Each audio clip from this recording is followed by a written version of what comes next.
durante a gravidez. E a gente continua falando de saúde aqui porque essa semana é marcada pela consciência nacional contra a hanseníase. Atualmente, o Brasil está entre os países com maior incidência da doença. O país registra cerca de 30 mil novos casos por ano, sendo o segundo em número absoluto de casos no mundo. Então, para falar mais sobre esse assunto, para nos trazer mais informações aqui, a gente está recebendo a médica dermatologista Daniela Fukumaro. Tudo bem, doutora? Seja bem-vinda mais uma vez. Obrigada, Boa tarde. Boa tarde. Então, o que é a hanseníase? Bom, a hanseníase ela é uma doença contagiosa, né, que ainda não foi eliminada no Brasil. Então, é uma doença que ainda existe no Brasil e ela tem uma afinidade, ela é causada por um bacilo, né, e ela tem afinidade pela pele e pelos nervos, né. Então, uma das principais características são as lesões de pele. Se você aí de casa, de repente, quer participar conosco sobre esse assunto, agora, hanseníase, pode mandar sua mensagem para o 98405-2073. E o problema dela, então, é que ela atinge os nervos também, não é só uma situação de pele, uma situação estética. Isso, ela pode, às vezes, atingir pele e nervo e, às vezes, atingir só nervo mesmo, né? Então, na pele, a grande característica, normalmente, é uma mancha com uma perda de sensibilidade. Então, uma mancha que, às vezes, o paciente diz que não sente a sensação de frio, de calor, o toque, ou que, às vezes, não sente uma dor naquela região. Então, uma mancha com perda de sensibilidade. Mas, por atingir nervos também, então, muitas vezes, ela é uma doença incapacitante. Ela pode deixar algumas sequelas, tanto de movimento quanto sensitiva. É isso que a gente está vendo um pouco ali das imagens, né? Tinha uma agulha ali, que eu acho que é como faz o teste. É um teste que a gente faz para verificar a sensibilidade dolorosa, que às vezes está prejudicada em caso de hanseníase. É mais ou menos como se fosse uma pele morta, que a gente diz assim, não sente nada. E essa característica avermelhada, isso. assim... Ela pode aparecer como uma mancha vermelha, às vezes uma mancha mais clara, às vezes uma mancha um pouquinho marrom. Então, por isso que é importante sempre procurar um médico dermatologista, porque às vezes ela pode simular outras doenças de pele, né? Então, mas a perda de nesse caso, a mamão engarra, né? Que é uma complicação da hanseníase. Por atingir o nervo, então, às vezes fica esse aspecto dessa mão engarra, aquele dedo fica em contratura, né? Mas isso já é um estágio bem mais avançado? Ela é rápida? Como é que é, doutora? Normalmente, assim, é um quadro mais avançado, né? Hoje em dia, essa figura também, uma mão engarra, né? Com uma contratura muscular. Hoje em dia, a hanseníase, ela tem seu tratamento na rede pública de saúde de uma maneira fácil e eficaz. Então, cada vez mais esse tipo de complicações são mais raras, mas ainda existem. Nossa, em quanto tempo ela pode chegar nesse estágio? Depende muito da evolução, depende muito do estado imunológico do hospedeiro também, do próprio indivíduo, tudo isso vai influenciar nessa evolução do paciente. Entendi. A doença atinge uma faixa de idade maior, enfim, tem um grupo de risco, vamos dizer assim, para essa doença? Não existe, na verdade não existe. Ela é uma doença infecto-contagiosa, né? Ela é transmitida pelo contato direto entre as pessoas, a gente sabe que é transmitido por vias aéreas superiores, então às vezes gotículas de saliva, outras secreções de vias aéreas superiores. Então, o contato direto é mais determinante para isso.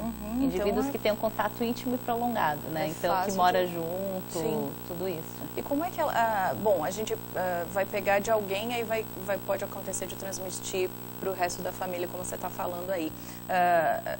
A gente tem que ter mais ou menos os cuidados que a gente tem com a gripe, então, como que faz, doutora? É muito cuidado, fácil de contrair. Na verdade, assim...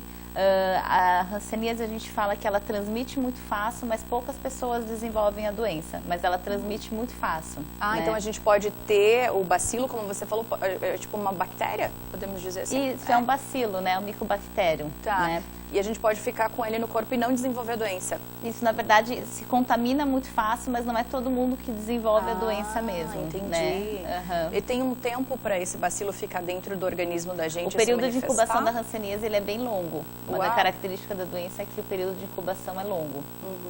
Então tem que ficar atento mesmo. Sim. No próprio sistema público de saúde, quando um paciente é diagnosticado com hanseníase, há todo um serviço de pesquisa dos seus contatos diretos, no sentido de prevenção, de vacinação e tudo mais. Sim, entendi. A gente estava falando aí também, então, quando chega nesse estágio mais avançado, enfim, qual é o tratamento que se tem hoje para a hanseníase? O tratamento para a hanseníase é feito na unidade básica de saúde, na unidade de referência em hanseníase, e é através de um esquema que nós chamamos de poliquimioterapia. que é uma combinação de várias drogas para evitar que se crie uma resistência à medicação, tá? Essa medicação ela é feita com acompanhamento, alguma medicação inclusive ela é tomada ali na própria unidade de saúde e tem uma duração média de 6 meses a 1 ano mais ou menos de tratamento. E depois disso o indivíduo é considerado curado. Quando ele cumpre todas as etapas dessa poliquimioterapia, ele é considerado curado. Entendi. A gente tem um questionamento aqui, ó. O meu esposo começou no pescoço com uma feridinha, daí melhorou, ficou uma enorme mancha branca. E ele não quer ir no médico, enfim, a Ede aqui está preocupada, ela quer saber se pode ser alguma coisa relacionada, talvez. É bom sempre procurar um dermatologista nesse caso, né? Para a gente fazer essa pesquisa dessa sensibilidade, né? Nem toda mancha, obviamente, é hanseníase, né? Mas se houver uma perda de sensibilidade, já é um fator importante. Certo. O Gil do bairro Santo Antônio está falando que muitas vezes as pessoas confundem até o vitiligo com a hanseníase. Mas são doenças diferentes, são doenças na apresentação, diferentes. inclusive. Isso. O vitiligo é caracterizada por perda da coloração da pele também, mas são manchas brancas, né? Não é uma doença contagiosa, o vitiligo. Não é uma doença, então, que a gente tem que tomar antibiótico, nada disso. É um outro tipo de doença. É aquelas manchas que às vezes a gente vê, assim, né, esbranquiçadas, e a hanseníase, então, ela é mais vermelha. Pode ser vermelha, pode ser um pouquinho mais clara, pode ser marrom, ela pode simular várias doenças de pele, né? Mas a perda de sensibilidade, normalmente, é um sintoma bem característico da hanseníase. E essa mancha, ela pode ser em qualquer parte do corpo? Pode acontecer em qualquer parte do corpo. Tem algumas regiões mais comuns, mas ela pode acontecer em qualquer área. E às vezes pode até acontecer a perda da sensibilidade sem ter lesão de pele. Isso também pode acontecer. O paciente refere que não está sentindo uma região da pele sem ter lesão nenhuma. Sem ter uma cor diferente. Sim, uma pele normal, mas com perda de sensibilidade também. Nossa, aqui na nossa região tem muitos casos, doutora, como é que está essa situação? Então, no Brasil, a hanseníase acontece mais na região centro-oeste, na região norte e nordeste, tá? A região sul e sudeste é uma região onde os casos estão mais controlados, sim. Mas legal, então tem que...